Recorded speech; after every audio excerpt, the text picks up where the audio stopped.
The grand throne room of the verdant spire shimmered with the soft green glow of bioluminescent vines that twisted up the marble pillars like living serpents. Sunlight filtered through crystalline domes overhead, casting fractal patterns across the polished jade floor. At the center of it all sat Queen Virelia, tall, regal, with skin the deep green of ancient forests and hair like spun moonlight cascading past her shoulders. Her eyes, large and luminous with pupils shaped like vertical slits, narrowed in fury as she rose from her throne, the folds of her emerald robes swirling like storm clouds. Before her, standing at rigid attention despite the heat of her glare, was Torin, a human man in simple palace guard uniform, his boots scuffed from patrol, his dark hair slightly tousled, his expression caught somewhere between panic and bewilderment. Around them, courtiers froze mid-whisper, their green skin paling with alarm, their white hair trembling as though caught in an invisible wind. The silence that followed was thick enough to choke on, shattered only by the queen's voice, low at first, then rising like thunder across the plains of Zara. "Why?" Queen Virelia growled, her voice vibrating through the very bones of the chamber. "Does my daughter call you father, human?" Torin blinked. He wanted to laugh. It was absurd, ridiculous. But the look in the queen's eyes told him laughter would be the last sound he ever made. He swallowed hard. "Your Majesty," he began, voice steadier than he felt. I have no idea." From a side archway, a small figure darted into the room. Barefoot, clad in a tunic 2 sizes too big, her green skin dotted with freckles, her white hair tied in messy braids that bounced with every step. The child, Princess Lyri, skidded to a halt beside Torin and wrapped herself around his leg like a vine. She tilted her face up at her mother, eyes wide and unafraid. "Because he is my father," she declared, as if stating the sky was blue or that the twin moons rose at dusk. "He makes soup when I have nightmares. He showed me how to tie knots. He saved Tizzy from the ventilation shaft."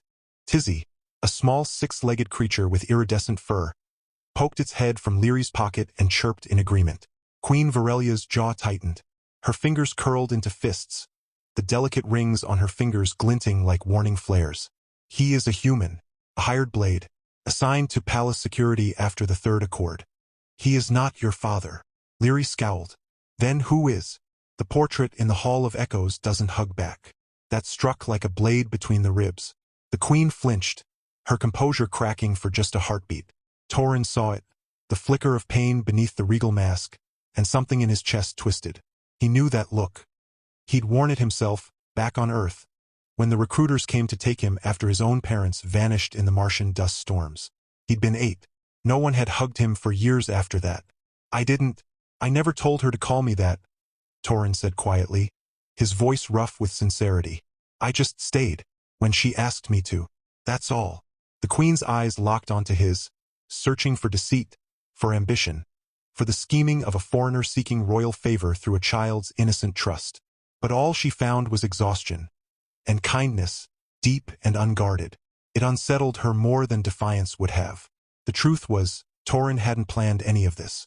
8 months ago, he'd been a grunt in the Earth Coalition's peacekeeping division, stationed on Zara after the war that nearly shattered the alliance between humans and the verdant people of the Zari Dominion.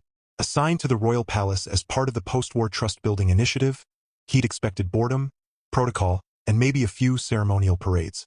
Instead, he'd found Lyri, alone in the palace gardens at midnight, talking to fireflies, her small shoulders shaking with silent sobs.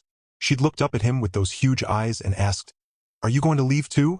He hadn't known what to say, so he'd sat beside her in the grass. And when she fell asleep against his shoulder, he carried her back to her chambers, walking past startled attendants, ignoring the protocol that forbade humans from entering royal quarters without escort. He'd done it again the next night, and the next, until it became routine, until Lyri started waiting for him after evening drills, tugging at his sleeve, asking him to show her Earth constellations or teach her silly human songs that sound like birds. He never thought of himself as her father. He thought of himself as someone who wouldn't walk away. But children don't need titles to know love when they see it. The court buzzed now, whispers flitting like moths. "Scandal," someone muttered. "A human influencing the air?" Another gasped. One nobleman, Lord Siverin, stepped forward, his green skin streaked with silver ceremonial markings. "Your Majesty," he said, bowing slightly. "This is a breach of cosmic order." The bloodline must remain pure. The child's affections must be redirected. My daughter's affections, Varelia interrupted coldly, are not your concern, Lord Siverin. But the doubt had taken root. She turned back to Torin, her voice quieter now, but no less dangerous. Explain. From the beginning. So he did. He told them how he'd first met Lyri during the Festival of Falling Petals, when she'd climbed onto the palace ramparts to watch the sky blossoms detach and spiral downward like emerald snow. How she'd slipped, and he'd caught her mid-fall. His reflexes honed by years of combat saving a life that wasn't his to protect. How she'd laughed in his arms, breathless and delighted, and called him Skycatcher. How she'd started leaving drawings under his bunk. Crude sketches of him with too many arms, labeled Torin Strong in wobbly Zari script. He told them how, weeks later, she'd crept into the guard barracks during a power outage, shivering in the dark, whispering that the shadows were whispering back. He'd let her sleep on his cot, wrapped in his spare blanket, while he stood watch by the door. How she'd woken up and asked, "Do human dads let their kids sleep in their rooms?" And when he'd said, "Sometimes," she'd frowned and said, "Then why aren't you my dad?" He hadn't answered. He'd just tucked the blanket tighter around her shoulders. The court listened in stunned silence. Even Lord Siverin looked less certain. But Queen Varelia's face remained unreadable, a mask of jade and sorrow. "You overstepped," she said finally. "You entered spaces forbidden to outsiders. You formed bonds without permission. You allowed my child to believe this." She gestured sharply at Lyri, still clinging to Torin's leg. "I didn't allow anything," Torin said, and for the first time his voice carried steel. "I just didn't say no when she needed someone. Isn't that what parents do?" The words hung in the air like a challenge. Lyri looked up at him, her eyes shining. "You are my dad," she whispered, "even if Mom won't say it." Queen Varelia closed her eyes. For a heartbeat, she looked not like a ruler of worlds, but like a woman drowning in grief too heavy to name. When she opened them again, her gaze was fixed on the far wall, on the portrait of her late consort, Prince Kalen, whose smile had faded into the canvas years ago. He died during the war, not in battle, but in a shuttle accident while returning from peace talks with the human delegation. Lyri had been 3. She barely remembered him. "You speak of bonds," Varelia said softly, "as if they are simple things, but bonds carry weight. They shape destiny. And destiny, human, is not kind to those who meddle with royal blood." "I'm not meddling," Torin said. "I'm just here." Before she could respond, alarms blared through the palace. Deep, resonant chimes that vibrated in the chest. Red emergency lights pulsed along the ceiling vines. A guard burst into the throne room, breathless. "Your Majesty! Raiders! From the Ashen Wastes, they've breached the outer gate. They're heading for the spire." Chaos erupted. Courtiers scattered. Weapons materialized from hidden panels in robes. Torin instinctively moved in front of Lyri, his body shielding hers without thought. Queen Varelia's expression hardened into battle readiness, her grief replaced by command. "Secure the child," she ordered a nearby guard. "No!" Lyri cried, clutching Torin tighter. "He stays with me." Varelia hesitated only a second, but it was enough. The raiders were no ordinary bandits. They were remnants of the Crimson Fong, a splinter faction that rejected the peace accords, fanatics who believed the Zari bloodline must be cleansed of foreign influence. And they knew the palace's weaknesses better than anyone. More guards rushed in, but it was too late. A section of the eastern wall exploded inward in a shower of jade and fire. Smoke filled the chamber. Through the haze, figures emerged. Tall, scarred, their green skin painted with ash, their white hair bound in warrior knots. Their leader, a hulking brute with a cybernetic eye that glowed red, stepped forward, a plasma axe humming in his grip. "Queen Varelia," he sneered. "Time to cut the tainted branch." His eyes locked onto Lyri. Torin didn't think. He moved. He shoved Lyri behind him, drawing the short pulse blade at his hip, an outdated Earth model, barely regulation, but familiar in his hand. The raider laughed. "A human? You think this soft thing can stop us?" Torin said nothing. He lunged. What followed was a blur of motion and violence. Torin wasn't the strongest, but he was fast, trained in close-quarters combat in the Martian Dust Wars. He ducked under the plasma axe's swing, slashed at the raider's knee joint, and rolled as another attacker charged. He used the throne room's pillars for cover, drawing fire away from the queen and Leary. Around him, Zari guards fought bravely, but the raiders were prepared. They disabled communications, sabotaged the palace's defense grid. Queen Varelia fought like a storm made flesh, her energy whip crackling through the air, severing limbs with terrifying grace. But she was outnumbered, and the raiders kept coming. Leary, wide-eyed but not screaming, pressed herself against a pillar, watching Torin weave through blades and fire. When a raider spotted her and charged, she didn't run. She picked up a fallen ceremonial dagger, too big for her hand, and held it out, trembling but defiant. "Don't you touch my dad," she shouted. The raider chuckled, reaching for her. Torin saw it from across the room. Time seemed to slow. He threw his pulse blade like a knife. It spun end over end and buried itself in the raider's shoulder. The alien howled, stumbling. Torin sprinted, leaping over fallen bodies, and tackled the raider to the ground. He didn't stop to fight. He grabbed Leary's hand and yanked her toward a hidden service corridor he'd memorized during his patrols. "Go!" He yelled at the queen over the din. "Secure the vault. I'll get her to safety." Varelia met his eyes across the battlefield. In that moment, something passed between them, not trust, not yet, but recognition. He wasn't a threat. He was a shield. She nodded once. "The Azure Garden," she shouted back. "There's a bunker beneath the moon willow." Torin didn't hesitate. He scooped Leary into his arms. She was light, all bone and will, and ran. Behind them, the throne room became a maelstrom of fire and fury. But ahead lay twisting corridors, dimly lit, deserted. Leary buried her face in his neck, her small hands gripping his uniform. "I knew you'd save me," she whispered. "Always," he said, and meant it. They reached the Azure Garden, a secluded courtyard filled with luminous blue flora that glowed like drowned stars. The moon willow stood at its center, its silver leaves shimmering in the emergency lights. Torin found the hidden hatch beneath its roots, pried it open, and ushered Leary inside.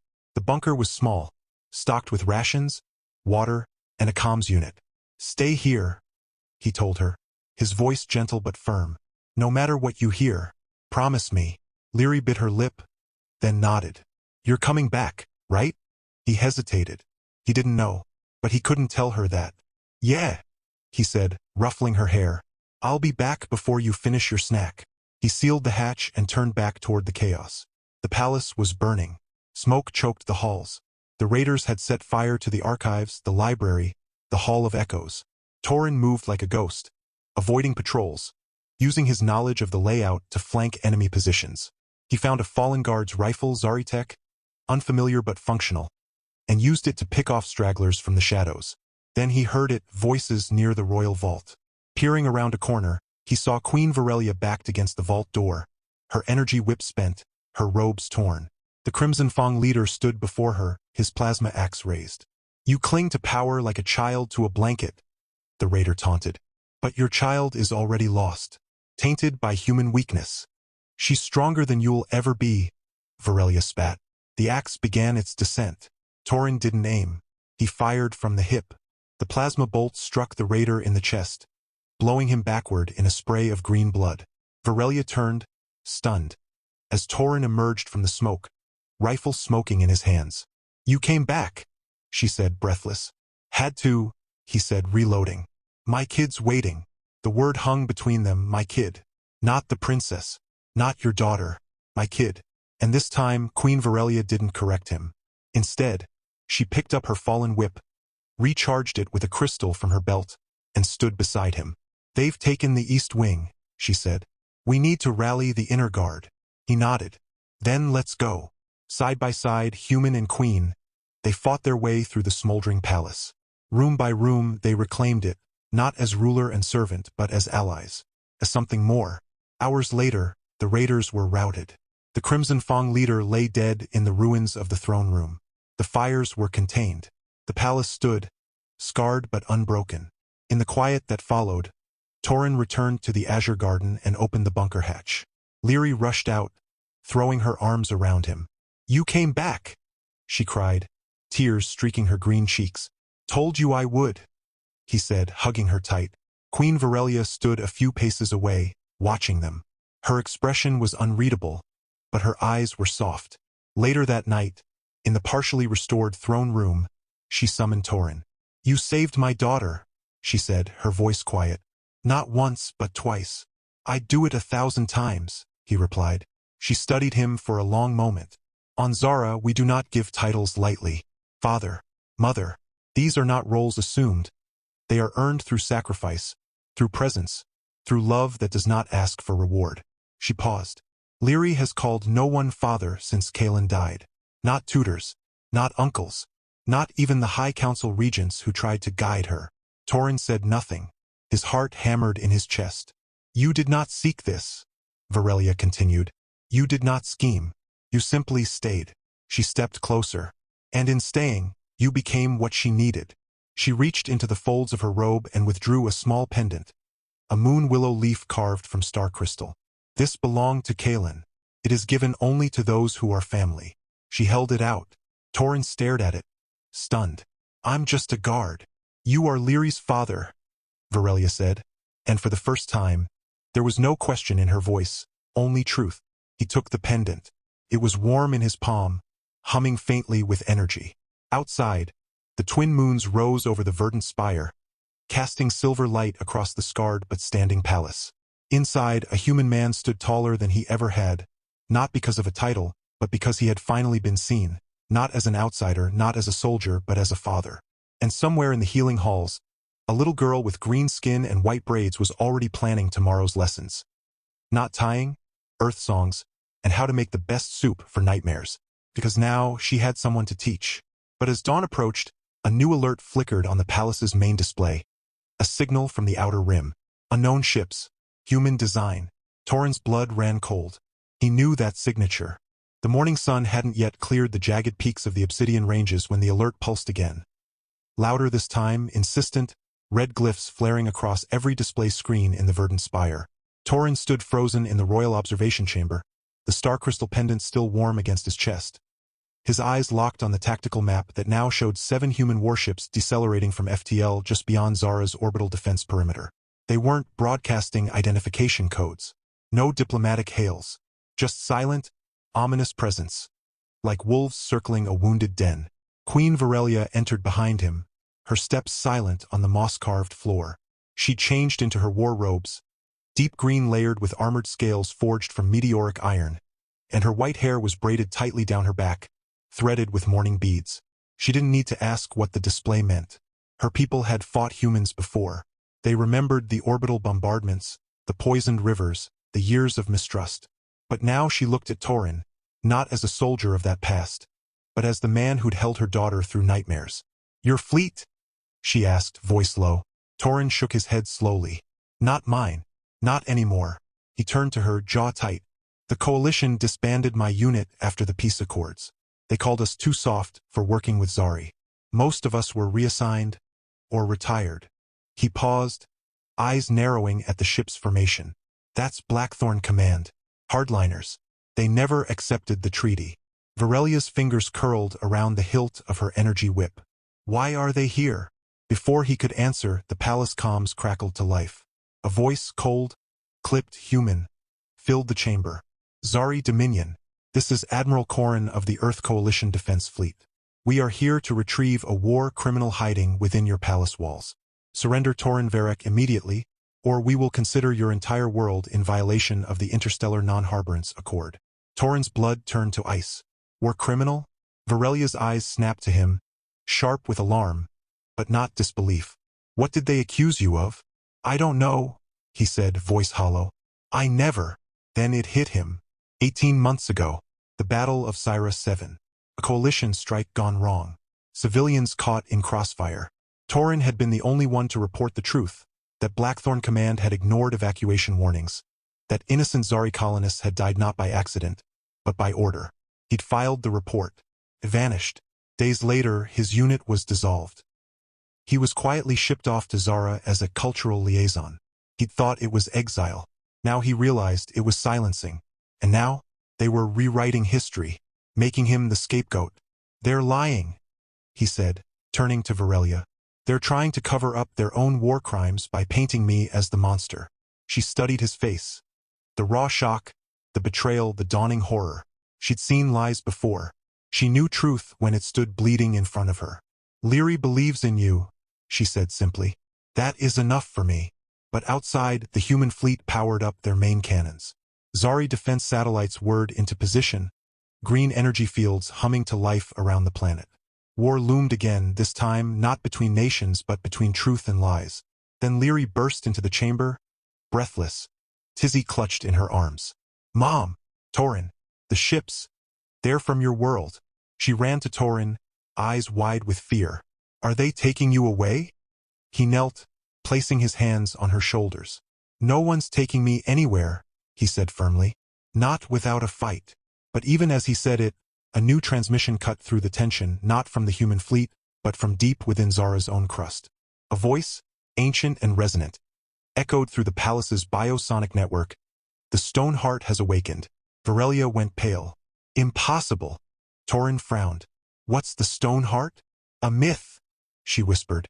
An ancient Zari weapon buried beneath the planet's core, built during the first Star Wars, said to be able to fold space, to erase entire fleets from existence. But it was sealed millennia ago, disabled, its key lost. Leary tugged at Torin's sleeve. The key is the Moon Willow pendant, isn't it? She said softly. Both adults turned to her. What? Torin asked. Leary pointed to the star crystal leaf now glowing faintly against his chest. Grandma's journal said so. I read it last week. The key isn't metal or code, it's love. The pendant only works if the bearer is bound to Zara by heart, not blood. She looked up at him, eyes shining. That's why Mom gave it to you. Varelia stared at her daughter, then at Torin, realization dawning like sunrise. The stone heart doesn't obey rulers. It obeys fathers. Suddenly the palace shook. A deep, subterranean groan reverberated through the foundations. The walls pulsed with green light. Vines uncoiled like waking serpents. The entire spire was responding to him. Outside, Admiral Korin's voice returned, sharper now. Final warning. Surrender Torin Varek, or we open fire in 60 seconds. Varelia grabbed Torin's hand. There's a chamber beneath the spire, the Heartroot Nexus. Only someone holding the pendant can activate the stone heart. But be warned. Once awakened, it must be controlled, or it will consume the planet. Torin looked at Leary. Will you be safe here? She nodded fiercely. I'll guard Mom. He didn't have time to argue. With the pendant blazing in his grip, he sprinted through secret passages only royal family, and now him were meant to know. The walls guided him, roots shifting to clear his path, the very architecture alive with ancient purpose. He reached the nexus, a cavernous chamber at the planet's geothermal core, where a massive crystalline heart pulsed with slow, rhythmed light. It thrummed like a sleeping god. As he stepped forward, the pendant fused with his palm, painless but profound. Knowledge flooded him, how to channel the stone heart, how to fold space, how to shield Zara without destroying the human fleet, or maybe with destroying them. The choice was his. Above, the countdown reached 10 seconds. Torin closed his eyes. He thought of Leary's laughter, of Varelia's quiet strength, of the soup he made with too much salt that she pretended to love.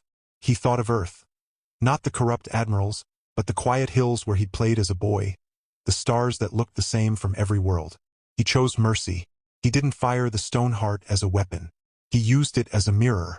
With a surge of will, he projected an exact, undeniable replay of the Syra 7 massacre. Every order, every transmission, every lie, directly into the minds of every human aboard the fleet. Not as data, as experience. They felt the Zari mother's terror as her children burned. They heard the screams. They knew the truth. On the bridge of the flagship, Admiral Korin staggered back, hands clawing at his temples, tears streaming down his face. No, I didn't.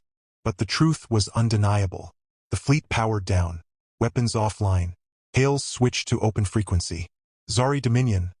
This is Admiral Korin. We see now. We surrender our command. Request asylum and trial. Silence. Then, from the palace, Queen Varelia's voice, clear and commanding. You will face justice. Not ours. Yours. Let your own people judge what you've done. Torin slumped against the stone heart, drained but alive. The pendant detached, cool now, resting in his palm like a promise kept. When he returned to the surface, dawn had broken in full. The sky was clear. The fleet hung motionless, no longer a threat, but a question. Leary ran to him, leaping into his arms. You did it, Dad. He held her tight, breathing in the scent of moon blossoms and child sweat. "We did it." Varelia approached, her expression unreadable for a moment. Then she placed a hand on his shoulder. "You could have destroyed them," she said quietly. "But you showed them truth instead." "Truth is the only weapon that heals," he replied. She nodded slowly. Then, before the court, before the watching world, she did something no Zari queen had ever done. She knelt, not in submission, but in gratitude, and pressed her forehead to his. The gesture rippled through the gathered crowd. One by one, nobles, guards, even Lord Siverin followed suit. Not to a human, to a father. In the weeks that followed, the palace became a bridge. Human and Zari worked together to rebuild trust. Torin and his officers stood trial on Earth, broadcast galaxy-wide. Torin testified not for vengeance but for memory. And in the heart of the verdant spire, a new tradition began. Every evening, after drills, Torin would sit beneath the moon willow with Lyri, teaching her Earth constellations while Varelia watched from the balcony, a small smile playing on her lips. But peace, like love, is never static. One evening, as Torin pointed out Orion's belt, Lyri tugged his sleeve again. "Dad, what if I told you I found something else in Grandma's journal?" He raised an eyebrow. "Oh." She pulled out a small, folded page, aged, covered in cryptic glyphs. "It says the stone heart isn't just a weapon. It's a door, and it only opens when a human and a Zari speak the same truth at the same time." Torin exchanged a glance with Varelia, who had silently joined them. "What truth?" he asked. Lyri looked between them, her green eyes glowing with mischief and something deeper, hope. "The truth about why the war really started." Varelia went still. "That's impossible. The war began over resource rights." Lyri shook her head. "Grandma wrote, it began because someone stole something precious, from Earth, from us, and they never gave it back." Torin's mind raced. He'd never heard this version. Varelia's face paled further. "The hearthstone core, the original one, taken during the first contact riots. We thought it was lost." Lyri grinned. "It's not lost. It's hidden. And the journal says, only a father and a queen together can find it." Torin looked at Varelia. She looked back at him. No words passed between them. None were needed, because they both knew the real story wasn't over. It was just beginning. The search for the stolen hearthstone core began not with warships or weapons, but with quiet steps through forgotten archives, hushed conversations with elders, and late-night deciphering of glyphs that shimmered only under twin moons. Torin, Varelia, and Lyri became an unlikely trio, human, queen, and child, bound not by blood, but by something far more enduring, trust. The journal led them beyond the palace, into the desert canyons where the wind sang secrets older than stars, to ruins half-swallowed by sand and time. There, beneath an ancient observatory aligned with Earth's North Star, a strange, deliberate echo across galaxies, they found it. The hearthstone core pulsed softly in a sealed chamber, not as a weapon, but as a seed. Smaller than Torin's fist, it glowed with a gentle blue light, humming a frequency that resonated in his bones and made Lyri's white hair float as if underwater. Varelia gasped when she saw it. "It's alive," she whispered. "It's been waiting." According to the journal, the core wasn't stolen in anger, it was hidden. By Zari and human scientists together, during the chaos of first contact, when fear had turned neighbors into enemies. They'd buried it to protect it from those who would weaponize its power, hoping one day peace would be strong enough to bring it home. And now that day had come. Back at the verdant spire, Torin and Varelia stood together in the Heartroot Nexus, the original stone heart above them, the recovered core below. Lyri stood between them, holding both their hands. As the twin moons aligned overhead, they spoke the truth in unison. Not as human and alien, but as father and queen, as guardians of a shared future. "We return what was lost," they said. The moment the words left their lips, the two stones flared, one green, one blue, and merged into a single, radiant orb that rose into the sky like a newborn star. From it, waves of energy spread not as destruction, but as healing. Rivers once poisoned by war began to run clear. Withered forests sprouted new leaves. Across the galaxy, fractured colonies reported sudden, inexplicable surges of empathy, of understanding between species who had once only known suspicion. The Hearthstone wasn't a weapon. It was a bridge, and they had rebuilt it. In the months that followed, the Earth Coalition reformed not as an army, but as a council of worlds. Torin was offered command of a new diplomatic fleet, but he declined. "My post is here," he told the emissaries, glancing toward the palace gardens where Leary was teaching Tizzy how to juggle fruit. They laughed as juice splattered across the grass, and Varelia, watching from a sunlit balcony, shook her head with a smile. The royal court no longer whispered about the human guard. They spoke of Lord Torin, father of the heir, not because of decree, but because it was simply true. He never wore a crown or carried a scepter.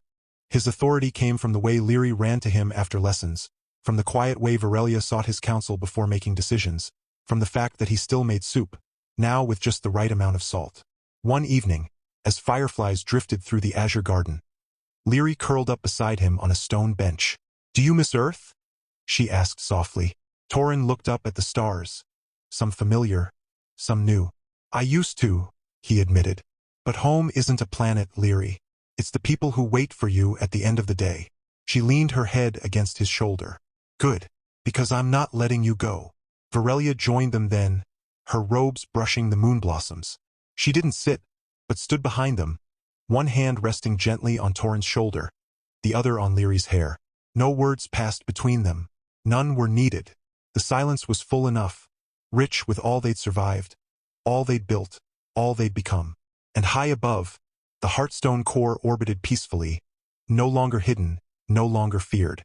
It pulsed like a heartbeat shared between worlds, a reminder that even in the vast cold of space, kindness could take root, compassion could bloom, and love, unexpected, unasked for, unwavering, could build a family out of strangers. In the verdant spire, under twin moons and a sky full of second chances, they were finally home. And they were happy. Years passed like gentle desert winds, and the bond between Torin and Queen Varelia deepened into something the court scribes would later call the union of two skies. They married beneath the moon willow in a ceremony that blended earth vows with Zari star chants. Simple, heartfelt, witnessed by fireflies, family, and a teary-eyed Tizzy wearing a tiny ceremonial sash. They had children. Not many, but enough to fill the palace halls with laughter. 2 daughters with their mother's green skin and their father's stubborn kindness, and a son who inherited Torin's knack for knots and Varelia's uncanny ability to calm storms with a song. Leary, now their proud big sister, taught them all Earth lullabies and how to identify constellations with their eyes closed. The verdant spire became more than a palace. It became a home. Torin traded his guard's uniform for robes stitched with both human and Zari symbols. And though he never sought power, his voice carried weight because it always spoke truth wrapped in compassion. War faded into history books. The hearthstone core now pulsed softly in the palace gardens, a quiet guardian and a symbol of unity. Alien and human children played together beneath its light, their differences celebrated, never feared. Evenings were for soup, stories, and stargazing on the balcony where once stood only suspicion. And every night, without fail, Torin kissed his wife's moonlit hair and whispered, "Best rescue mission I ever took." They grew old slowly, lovingly, surrounded by grandchildren who called him Grandfather Skycatcher and her grandmother Starroot. When their time came, they left behind not just heirs, but a legacy. That love needs no permission, and family is forged not by blood alone, but by who stays when the world burns. And in the heart of Zara, peace didn't just endure, it blossomed.